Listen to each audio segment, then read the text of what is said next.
ॐ गजाननं भूतगणादिसेवितं कपीतजम्बूफलचारुभक्षणं उमासुतं शोकविनाशकारकं नमामि विघ्नेश्वरपादपङ्कजम्। कृष्णाय वासुदेवाय हरिये परमात्मने प्रणतः क्लेशनाशाय गोविंदाय नमो नमः। ओम श्री महापुरुष देवाय नमः। ओम श्री गुरुदेवाय नमः। ओम आनंद स्वरूप भगवान की जय। ओम शांति स्वरूप भगवान की जय। हमारा चिंतन गीता अध्याय 5 श्लोक 26 पर चल रहा है। आज 5वें अध्याय का विराम करेंगे। कल से 6ठा अध्याय शुरू करेंगे। 26वें श्लोक में प्रभु कह रहे हैं कि जो क्रोध तथा समस्त भौतिक इच्छाओं से रहित है, जो स्वरूप सिद्ध है, आत्म संयमी है और संसिद्धि के लिए निरंतर प्रयास करते हैं, उनकी मुक्ति निकट भविष्य में सुनिश्चित है। काम क्रोध वियुक्ता नाम। काम क्रोध से जो वियुक्त है, युक्त का अर्थ है जुड़ा हुआ, वियुक्त यानी अलग। जो काम और क्रोध से जो बिल्कुल रहित है, जिसका काम और क्रोध से कोई संबंध नहीं है। पिछले श्लोक में प्रभु ने कहा कि जो काम और क्रोध के वेग को सहन कर ले, यानी जो काम और क्रोध से जो बाहर निकल गया, यत चेतसाम, जिसने अपने मन को जीत लिया है, विदित आत्मनाम, जिसने अपने स्वरूप को जान लिया है कि मैं कौन हूं। अपने स्वरूप को जिसने जान लिया है, ऐसा यतिनाम, ऐसे योगी के लिए, ऐसे सांख्य योगी के लिए, ऐसे ज्ञान योगी के लिए अभी तो ब्रह्म निर्वाणम वर्तते। वो ब्रह्म निर्वाण में वर्तन करता है, ब्रह्म निर्माण में ही रहता है। और वो भी कैसे रहता है? अभीता, यानी सब तरह से। अब इन तीनों श्लोकों में देखिए, 24, 25 और 26 में देखिए कि आपकी 24वें श्लोक में प्रभु ने कहा कि ब्रह्म निर्माणम अधिगच्छति। गच्छति यानी पहुंच जाता है। अधिगच्छति का अर्थ अच्छी तरह से पहुंच जाता है। ही गोज, कल हमने थोड़ा सा चिंतन किया था, उसी को ही हम थोड़ा सा कॉन्टिन्यूस कर रहे हैं। 24वें श्लोक में आया कि वह योगी ब्रह्म निर्वाण के पास जाता है, खुद जाता है। योगी जा रहा है, योगी यात्रा कर रहा है, उसकी यह यात्रा है। और 25वें श्लोक में ब्रह्म निर्वाणम लभन्ते, उसको ब्रह्म निर्माण का लाभ मिलता है, ब्रह्म निर्माण प्राप्त होता है। इसका अर्थ ब्रह्म निर्वाण उसके पास आता है। और 26वें श्लोक में जो कहा प्रभु ने, ब्रह्म निर्वाणम वर्तते, और वो भी अभीता, मतलब शरीर छूटने से पहले और शरीर छूटने के बाद भी वो उसी में बरत रहा है, वही है वो। न उसको कहीं जाना है, न ब्रह्म निर्वाण उसके पास आता है, वो तो उसमें ही रह ही रहा है। He is living that. ब्रह्म निर्वाण वर्तते। इन तीनों में ये सूक्ष्म अंतर है। अधिगच्छते, लभन्ते और वर्तते, ये फर्क है इनमें। इस संसार में दुख दो तरह के होते हैं। एक वैराग्य का दुख होता है और एक राग का दुख होता है। राग के दुख को हमने कल देखा था। राग का दुख तो हम सब जानते भी हैं। जिस वस्तु से व्यक्ति को आकर्षण था, उसका वियोग, उसका दुख जो निर्माण होता है, वो राग का दुख है। किसी व्यक्ति से प्रेम करता है, वो व्यक्ति चला जाए, बिछुड़ जाए, वो राग का दुख है। वो कई दिनों तक रहता है, वो छूटता नहीं है। और दूसरा कहा प्रभु ने वैराग्य का दुख। वैराग्य के दुख का अर्थ, मेरा मन अभी तक क्यों विषय में जा रहा है बार बार, मुझे परमात्मा कब मिलेंगे, जीवन का एक एक दिन कम हो रहा है, पता नहीं शेष जीवन कितना बचा है, अभी तक मैंने प्रभु को नहीं पाया है।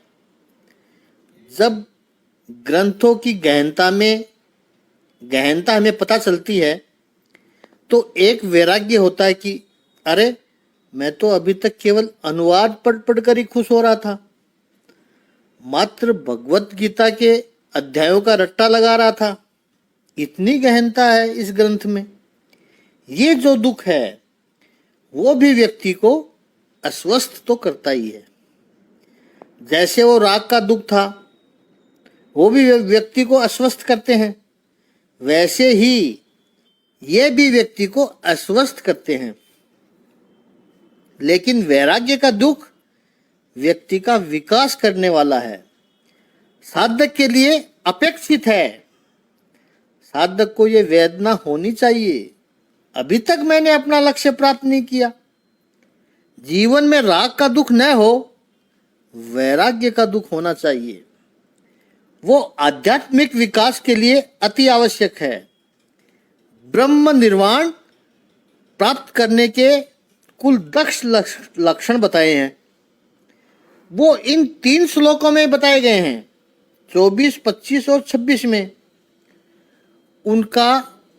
उनको केवल हम बता देते हैं यहाँ पे ताकि पता चल जाए। सबसे पहले कहा है प्रभु ने, अंतः सुख, अपने भीतर ही जिसको सुख की प्राप्ति होती है। दूसरा कहा अंतः आराम, अपने भीतर ही जिसको आराम की अनुभूति होती है। तीसरा अंतः ज्योति, जिसमें विजित आत्मा भी आ गया और ऋषि शब्द भी आ गया, जिसका प्रकाश अपने भीतर है, जिसको आत्मज्ञान हो चुका है, ज्ञान से जिसको प्रसन्नता होती है, स्वयं स्फूर्त है, स्वयं स्फूर्त है वो। और चौथा लक्षण है ब्रह्मभूत है, जो ब्रह्म की तरह विशाल है। पांचवा क्षीण कल्मषा, यानी निर्दोष निष्पाप। छठा लक्षण छिन्न द्वेदाह, संशय रहित है वो, जिसके सारे संशय नष्ट हो गए हैं और संशय के कारण जिसके सारे द्वैत भाव नष्ट हुए हैं। यताता आत्मा यत चेताः यत ही, इन तीनों को एक साथ ले लिया क्योंकि इनका अर्थ समान है। जिसने स्वयं सिद्ध किया है, जिसने संयम सिद्ध किया है, जिसने अपने आप को सिद्ध किया है। आठवां सर्वभूत हिते रता, प्राणी मात्र के हित में, कल्याण में निरंतर जो तत्पर है। नवा का है काम क्रोध विमुक्ता नाम, जो काम और क्रोध से विमुक्त है। और 10वां है ब्रह्म निर्माणम अधिगच्छति, लभन्ते और वर्तते। ये 10 लक्षण है जिस पर हमने चिंतन किया। उनको ये ब्रह्म प्राप्त होता है। भागवत के चौथे स्कंद में 22वें अध्याय का 39वें श्लोक में वेदव्यास जी कहते हैं कि भक्ति पूर्वक भगवान वासुदेव की पूजा के प्रयास से ही ये इंद्रियों के वेग कुशलता से रोक पाने में साधक समर्थ हो सकता है। नहीं तो बड़े बड़े साधु पुरुष भी इंद्रियों के वेग को उतनी कुशलता से रोक पाने में समर्थ नहीं हो पाते हैं जितना वे जो सकाम कर्मों की तीव्र इच्छा को समूल नष्ट करके और भगवान के चरण कमलों की सेवा करके दिव्य आनंद में लीन रहते हैं। वो क्षण में इन वेग को नष्ट कर देते हैं। तो जो भक्त निरंतर भगवान में लीन है और आत्म साक्षात्कार में सिद्ध होता है, वह शीघ्र ही मुक्ति को प्राप्त कर लेता है। वो अक्षय आनंद की अनुभूति करता है। जैसे मछली के दृष्टि से अपने बच्चों को देखकर बड़ा करती है, कछुआ केवल चिंतन द्वारा अपने बच्चों का पालन करता है। कछुआ अपने अंडे मैदान में सतह पर देता है और उनको ढक देता है और स्वयं पानी में रहकर उनका चिंतन करके उनको सेता है। और पक्षी, ये तो आप सब देखते हो, पक्षी स्पर्श से अपनी संतानों को पालते हैं, सेते हैं उनको, उनके ऊपर अंडे के ऊपर बैठ जाते हैं। उसी प्रकार साधक भगवत धाम से दूर स्थित रहकर भी भगवान का चिंतन करके प्रभु की कृपा से उनके धाम पहुंच सकता है। ये जीवन अवस्था ब्रह्म निर्वाण अर्थात भगवान में निरंतर लीन रहने के कारण अक्षय सुख की अनुभूति करते हुए समस्त भौतिक कष्टों का अभाव हो जाता है। सामने वाले को लग सकता है कि वो महापुरुष के कितना कष्ट आ रहा है, लेकिन उस महापुरुष के भीतर सुख का स्रोत इतना विशाल है और अक्षय होता है कि भौतिक दुखों का उसे आभास ही नहीं होता है। अब 27वें और 28वें श्लोक दोनों को एक साथ लेते हैं क्योंकि दोनों में समानता है। तो 27वें और 28वें श्लोक का शाब्दिक अर्थ है कि वो योगी समस्त इंद्रिय विषयों को बाहर करके दृष्टि को भौहों के मध्य में केंद्रित करके प्राण तथा अपान वायु को नथुनों के भीतर रोककर और इस तरह मन इंद्रियों तथा बुद्धि को वश में करके जो मोक्ष को लक्ष्य बनाता है, वह योगी इच्छा, भय तथा क्रोध से रहित हो जाता है। जो निरंतर इस अवस्था में रहता है वह अवश्य ही युक्त है। बाह्य स्पर्शानाम बहि एव कृत्वा। कंक्लूजन में अब भगवान श्री कृष्ण इस श्लोक को कह रहे हैं और ये जो है 27, 28 और 29 ये 3 श्लोक है। वो 5वें अध्याय में जो संन्यास की बात की उसका कंक्लूजन तो है ही, लेकिन साथ में ही जो 6ठे अध्याय में जो वर्णन होने वाले हैं, होने जा रहे हैं, आत्म संयम योग में ध्यान योग का उसकी नींव फाउंडेशन प्रभु यहाँ रख रहे हैं। योगी क्या करता है? क्योंकि ब्रह्म निर्वाण तो उसने पा लिया, तो उसने एक शिखर तो पा लिया, उसने वो उसी में बर्तन करता है। क्योंकि ब्रह्म निर्वाण तो उसने पा लिया, तो वो उसी में बर्तन भी कर रहा है, उसी में रह रहा है, वो उस ब्रह्म निर्माण में ही रह रहा है। तो फिर ध्यान योग क्या है? बाह्य स्पर्शान बहि एव कृत्वा। बाहर के विषय जो अभी तक डिस्टर्ब करते थे उसको, उसकी अभिलाषा, उसकी कामना। अब यह यौगिक क्या करता है कि बाहर के विषयों को बाहर ही रखता है। यहाँ बार बार कहा गया है कि सनातन वैदिक धर्म और भगवान श्री कृष्ण भगवत गीता में संसार के तिरस्कार की बात नहीं बताते हैं, लाइफ की नेगेटिव बातें नहीं करते हैं। दुनिया खराब है, ये सब छोड़ दो, ऐसी नेगेटिव बातें नहीं करते हैं प्रभु। संसार है, बहुत सुंदर है, लोग बहुत अच्छे हैं, लेकिन एक संसार से बाउंड्री रखो कि बाहर के जो विषय हैं वो बाहर ही रहे। तकलीफ कब देते हैं वो? जब आप उनको भीतर ले आते हैं।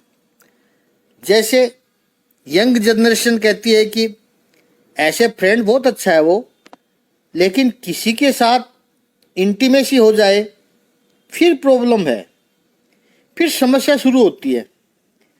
जिसके साथ इंटीमेसी हुई उसके साथ भी प्रॉब्लम है, और ग्रुप में दूसरे 2-4 लोग होते हैं जिनकी नज़र होती है, वहाँ पर तो उनसे भी प्रॉब्लम है। तो बाहर के विषयों को बाहर रखो, उतना ही अच्छा है। आधा घंटा 1 घंटा एंटरटेनमेंट में माइंड फ्रेश करने के लिए जाकर आए, मिले जुले, बातें की, जाओ, गुड बाय, तुम तुम्हारे घर, मैं मेरे घर। विषय बाहर के बाहर है, तब तक दुख नहीं देंगे। विषय जब भीतर आते हैं, अपनापन निर्माण करते हैं, तब समस्या खड़ी करते हैं। तो बाह्य न स्पर्शान बहिः एव कृत्वा, बाहर को छोड़कर चश्रु भवो अंतरे नास अभ्यंतरे चारिणो, प्राण और अपानो समो कृत्वा, ध्यान मार्ग की अवस्था है। देखिए, चश्रु यानी नेत्र की दृष्टि को, और भ्रवों के नेत्र की दृष्टि को भ्रवों के अंतरे बीच में ध्यान जब करे तो आंखें बंद हो, लेकिन दृष्टि जैसे आज्ञा चक्र है, यहां पर दृष्टि होनी चाहिए। आज्ञा चक्र दोनों भवों के बीच में। 6ठे अध्याय में भगवान कहेंगे कि ध्यान करते समय क्या देखना है? नासिका का अग्रभाग को देखना है, बंद नेत्रों से देखना है। दोनों चश्रु को भवों के मध्य आज्ञा चक्र में स्थित करके रखकर नासिका के अग्रभाग को देखें। और नासिका में जो घूम रहा है वायु, वो कौन से हैं? प्राण और अपान। भीतर जा रहा है वो प्राण, और जो बाहर निकल रहा है वो अपान। इन दोनों की महिमा है। प्राण अगर भीतर जाए और बाहर ही न निकले तो तकलीफ होगी, और बाहर निकला अपान वायु, फिर प्राण न आए तो फिर राम राम सत्य हो जाएगा। जीवन के लिए दोनों आवश्यक है, प्राण और अपान। तो ये प्राण और अपान समो कृत्वा, प्रभु कह रहे इन प्राण और अपान को सम करके, ये प्राणायाम है। कभी कभी लोगों का प्राण उत्तेजित होता है, अपान मंद होता है, और कुछ लोगों को प्राण मंद होता है और अपान ज्यादा होता है। भीतर श्वास लेते ही नहीं है, बाहर निकलने में ही लगे रहते हैं। और कुछ लोग श्वास को छोड़ते ही नहीं है। ये विषमता आरोग्य के लिए सही नहीं है। प्राण अपानो समो कृत्वा, डीप एंड स्लो ब्रीथिंग भीतर जाए, फिर उतनी ही धीरे धीरे अपान वायु बिना रुकावट के बाहर निकले, विथ आउट एक्जिलेशन। यतेंद्रिय मनोबुद्धिर, जिसने मन, इंद्रियों और बुद्धि को अपने वश में कर लिया है। मुनि मोक्ष परायणः, जो मोक्ष परायण है, जो मोक्ष में तत्पर है, ऐसा व्यक्ति। विगत इच्छा भय क्रोध, जो इच्छा भय और क्रोध से हमेशा रहित है। सह मुनि, ऐसा मुनि। सदा युक्त एव, वो हमेशा के लिए मुक्त ही है। विगते इच्छा भय क्रोध हो, यह बहुत आवश्यक है।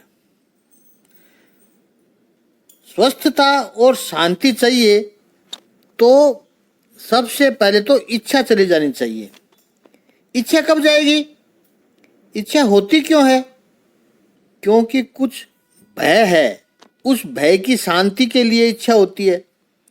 पैसे कमाने की इच्छा हुई, क्यों हुई? क्योंकि मेरे पास पैसे नहीं होंगे तो लोग क्या कहेंगे, भोजन कैसे करूंगा, कैसे संतानों को पढ़ाऊंगा, कैसे उनकी शादी ब्याह करूंगा, ये डर है। कोई बीमारी आ गई तो उसका इलाज कैसे होगा, पैसा तो चाहिए। इन भय की वजह से इच्छा निर्माण होती है। और कभी कभी इच्छा क्रोध की वजह से भी निर्माण होती है। भय नहीं होता है, लेकिन क्रोध की वजह से इच्छा निर्माण होती है। ये जो कानूनी जंग होती है वो क्रोध से ही निर्माण होती है। देखिए, व्यक्ति को एक्चुअली प्रॉब्लम हो तो कभी भी अदालत की आवश्यकता ही नहीं पड़ेगी। एक्चुअल प्रॉब्लम तो दोनों व्यक्तियों के बीच में हुआ, दोनों आपस में निपटा लेते हैं। क्योंकि हमारा प्रॉब्लम हमसे अधिक और कौन सोच सकता है और कौन सॉल्व कर सकता है हमारे अलावा। वो वहाँ पर निपट जाएगा, शांति के साथ निपट जाएगा। लेकिन जहाँ पर 20-25 सालों से केस चल रहे हैं, वहाँ पर वो समस्या एक्चुअल नहीं है, वो समस्या बनाई गई है। कई लोग कहते रहते हैं कि बर्बाद हो जाऊंगा लेकिन तुझे रास्ते पर ले आऊंगा। कोई कहता है समझदार आदमी क्या पड़ा है इस बातों में, निपटा लो दोनों मिलके। कहेंगे नहीं नहीं नहीं, ये इच्छा कैसे हुई? क्रोध की वजह से। दिन में तारे दिखा दूंगा, फिर उनमें संघर्ष चलता रहता है। तो भय और क्रोध से इच्छा का जन्म होता है।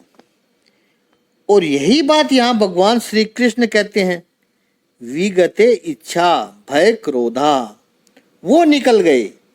यह सदा युक्त एव सह, वो हमेशा मुक्त ही है। सदा युक्त, वो युक्त ही है।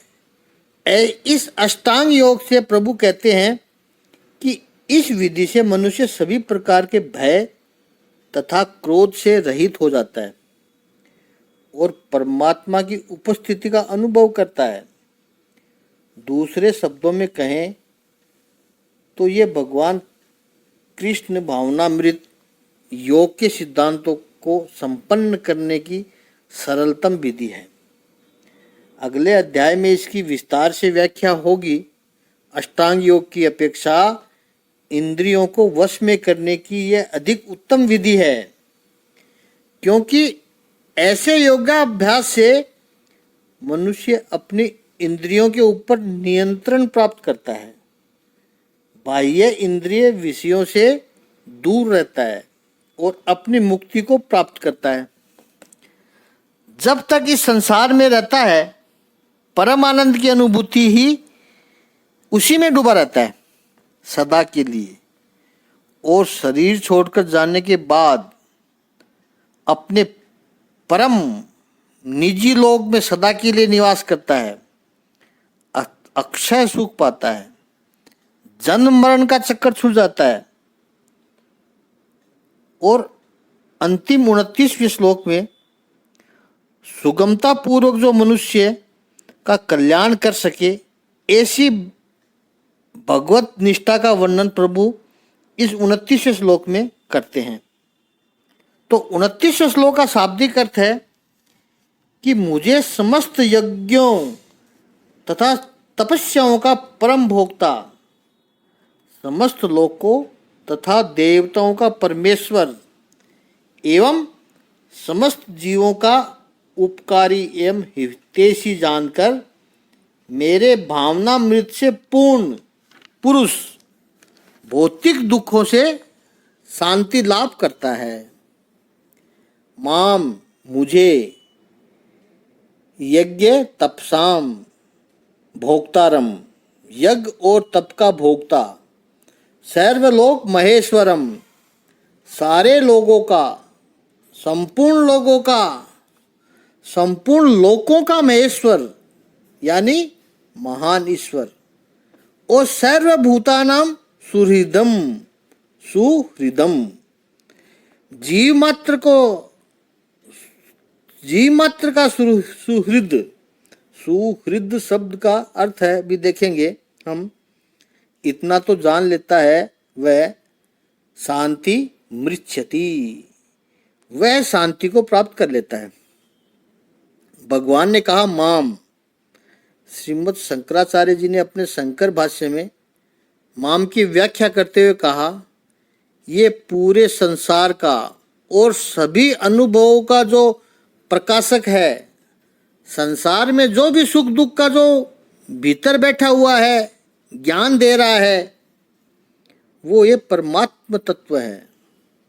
भगवान यहाँ कह रहे हैं कि मुझे क्या क्या समझो, यज्ञ और तप का भोक्ता समझो। और इसकी संक्षेप में व्याख्या करें तो यज्ञ होता है द्रव्य का त्याग, लेकिन भगवान के लिए, देवताओं के लिए यज्ञ का द्रव्य का त्याग होता है। द्रव्य यज्ञ में कुछ भी आपने त्याग किया, भगवान को सामने रख करके किया, वो होता है यज्ञ। सभी पूजाएं होती हैं, उनमें कुछ न कुछ त्याग किया जाता है। त्याग की जो महिमा है वो है यज्ञ। और तप है, तप के अंदर भी त्याग है, लेकिन उसमें क्या है कि कुछ द्रव्य नहीं देना है। तो फिर वो त्याग किसका है? वो त्याग है भोग का, भोग का त्याग है, वो है तप। जैसे आप एकादशी का उपवास करते हैं, वो तप है, लेकिन जो द्वादशी को अन्न दान करते हैं वो तप नहीं है, वो दान है। लेकिन एकादशी को आपने जो भोजन नहीं किया वो आपका तप है। क्यों? घर में भोजन का प्रबंध तो था, स्वादिष्ट भोजन भी बना था, घर में सभी लोगों ने किया, आपने नहीं किया। तो जो कष्ट आपने उठाया, आपको जो सुख मिलता था भोजन करके, उस सुख का आपने त्याग किया, इसीलिए आपके लिए वो तप है। यज्ञ में कुछ वस्तु का त्याग होता है और तप में कुछ भोग का त्याग होता है। दोनों में त्याग है, त्याग दोनों में होता है। अब जो त्याग किया वो लेगा कौन? माम भोक्तारम, भगवान कहते वो मुझे समर्पित करते हैं। केवल आप द्रव्य छोड़ दो तो वो यज्ञ नहीं होता है। जुए में जाकर द्रव्य हार के आए और कह दो त्याग कर दिया, तो वो जुआ यज्ञ नहीं होगा। वो द्रव्य आपसे छूट गया, लेकिन उसको भगवान के लिए नहीं छोड़ा, किसी उदात्त हेतु के लिए छोड़ा है, तो उसे यज्ञ नहीं कहा जाएगा। छूटा अवश्य है आपसे, लेकिन वो यज्ञ नहीं है। घर के सब लोगों ने भोजन कर लिया, फिर बचा खुचा किसी गरीब को दे दिया, तो मत खुश हो जाना कि आपने यज्ञ कर लिया। वो तो फ्रिज में जगह नहीं थी, इसलिए आपने दे दिया, वो यज्ञ नहीं है। भगवान के लिए जो दिया वो यज्ञ है, और भगवान के लिए जो भोग का त्याग किया वो तप है। भगवान कहते हैं उसको समझो कि वो मेरे लिए, यानी भगवान के लिए हो रहा है। उद्देश्य देवता हो, भगवान हो, वो तप है, वो ही यज्ञ है। सर्वलोक महेश्वरम, ईश्वर का अर्थ है जिसके शासन में कोई रहता है, वो ईश है। पिता पुत्र का ईश है, क्योंकि पुत्र पिता के शासन में, पिता के डिसिप्लिन में रहता है। यदि रहता होगा तो तब पिता ईश है। गुरु शिष्य का ईश है, क्योंकि शिष्य हमेशा गुरु का आदेश मानता है। गुरु ने कहा यह करना है, फिर कोई सवाल ही नहीं पूछता है, गुरु के शासन में रहता है। तो गुरु शिष्य का ईश है। सेवक स्वामी के सामने रहता है, तो स्वामी सेवक का ईश है। ईश शब्द का अर्थ है जिसके शासन में, जिसके डिसिप्लिन में, जिसके कंट्रोल में कोई रहता है, वो उसका ईश है। लेकिन होता क्या है कि इस संसार में सब ईश का कोई और ईश होता है, ऊपर वाला। इसलिए ईश्वर को महेश्वर कहा है, क्योंकि उसके शासन में सब है, लेकिन वो किसी के शासन में नहीं है। इसलिए यहाँ कहा गया सर्वलोक महेश्वर सुहृदम सर्वभूतानाम। सुहृद शब्द का अर्थ होता है कि किसी भी उपकार की अपेक्षा न रखकर जो व्यवहार करता है। संसार में लोग करते हैं, दूसरे का भला करने की इच्छा होती है, लेकिन भला करने जाएंगे तो अपेक्षा होती है कि कुछ मिलेगा क्या। कोई भी बदले की भावना न रख के, प्रत्युपकार की भावना न रख के जो उपकार करते हैं उसको कहते हैं सुहृदम। है आपके जीवन में ऐसा कोई सुहृद? हम सुहृद का अर्थ केवल मित्र कर देते हैं, नहीं, जिसे हमारे पास से कुछ भी नहीं चाहिए, वो केवल आपका कल्याण कैसे हो वही चिंतन करता है। ये सुहृद का संबंध ऐसा है कि दोनों तरफ से होता है। मैं इनको क्या दे दूं, और लेने वाला वो भी सोचता है कि मैं इनको क्या दे दूं। यहाँ देने की होड़ लगी रहती है, जबकि संसार में सब जगह लूटने की होड़ लगी हुई है। और सुहृदय संबंध जहाँ होता है वहाँ होता है कि परस्पर क्या देते हैं। भगवान क्या करता है? सुहृदम सर्वभूतानाम। हम भगवान को क्या दे पाएंगे? वही निरंतर दे रहा है, वही जो भी कर रहा है हमारे कल्याण के लिए कर रहा है। कारण बिन रघुनाथ कृपाला, बिन कारण रघुनाथ कृपाला, बिना कारण देने वाला है वो, उसको कोई कारण की आवश्यकता नहीं पड़ती। ऐसा जो मुझे समझता है, भगवान कह रहे हैं, जो भगवान को ऐसा समझता है उसके लिए भगवान कहते हैं ज्ञात्वा माम। ऐसा मुझे जान, ऐसा मुझे ज्ञान समझकर शांति मृच्छति, वो ही शांति को प्राप्त करता है। ऐसी दिव्य शांति हम सभी को प्राप्त हो, इसी सद्भावना के साथ इस अध्याय को यहाँ विराम देते हैं। पूर्ण प्रामाणिकता के साथ धीरे धीरे हम एक एक शब्द पर चिंतन करते हुए संशय रहित ज्ञान को आपके सामने संतों और महापुरुषों के अनुभव के आधार पर प्रमाणित करते हैं, ताकि साधक की साधना संशय रहित हो और वो प्रभु के और निकट पहुंच सके। संशय ही हमें परमात्मा से दूर करते हैं। कल से 6वां अध्याय शुरू करेंगे। आप सभी का आशीर्वाद हमें ऐसे ही मिलता रहे। इसी उत्साह के साथ कल से 6वां अध्याय प्रारंभ करेंगे। धन्यवाद। कृष्णाय वासुदेवाय हरे परमात्मने प्रणतः क्लेशनाशाय गोविंदाय नमो नमः।